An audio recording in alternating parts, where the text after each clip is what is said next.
When I was in the 7th grade, we had a science fair every year, and I remember this particular year because what I worked on was electricity.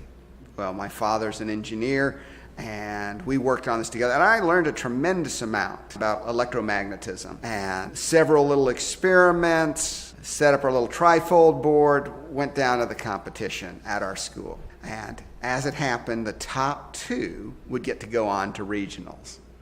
Well, I came in 3rd, and I was not happy. I was, in fact, indignant because I was convinced that I knew more about electromagnetism than anybody else knew about any other subject that they had been studying. Now, obviously, I'm an arrogant little 7th grader at this point, so much so that after I got home that afternoon, I got on my bicycle and I rode my bicycle over to my teacher's house just to express my indignation. After that, I went back home, and my father had gotten home from work by that time, and he listened to me rant and rave, and then he asked me a simple question. He said, "Well, did you learn anything?" I said, "Oh yeah, I learned a tremendous amount. I learned that. Yeah, I learned a tremendous amount." And then he said, "Well, I was under the impression that that was the objective." Now, if I was wrong in my impression, and the objective was actually to win a prize or something so that you could go on, well, if that's the objective, we could work on that next year. Next year, rather than learning being our objective, we could make our objective being impressive such that you could go on to the regionals. What do you think the goal should be? Well, end of case, next case, right? The issue was over. But often we don't see it as clearly as my father saw. Is the issue learning, or is the issue some sort of performance that would impress others?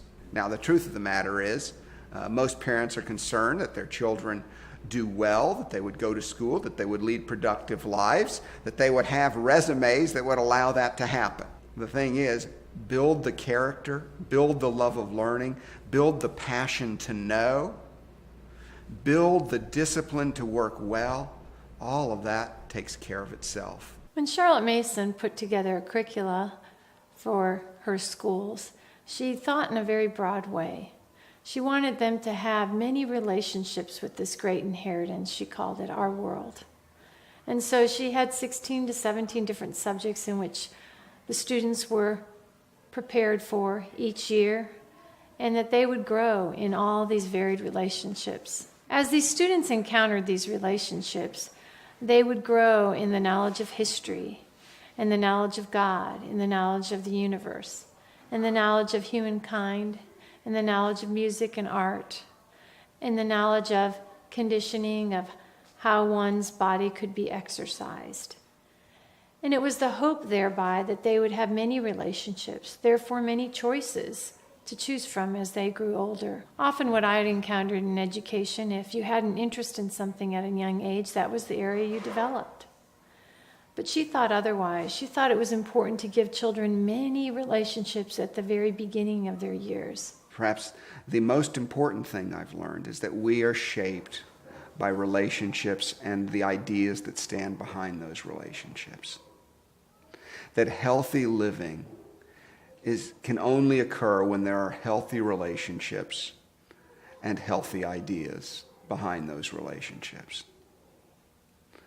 As a school, we've got to be very intentional about the kinds of relations we're cultivating and the kinds of ideas that are seeding those relations.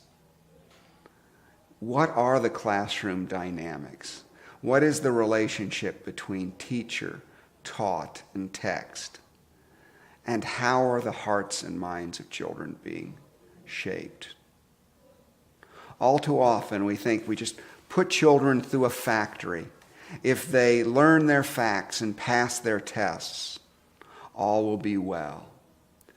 That might work if they were robots. It might work if persons were more like machines and just had blank slates in their brains and just processed data. But we live out of our hearts even more than we live out of our heads. And for an education to be a fruitful one that leads towards a full and meaningful life, we've got to be as intentional about the ways the heart is being shaped as we are intentional about the way the intellect is being shaped.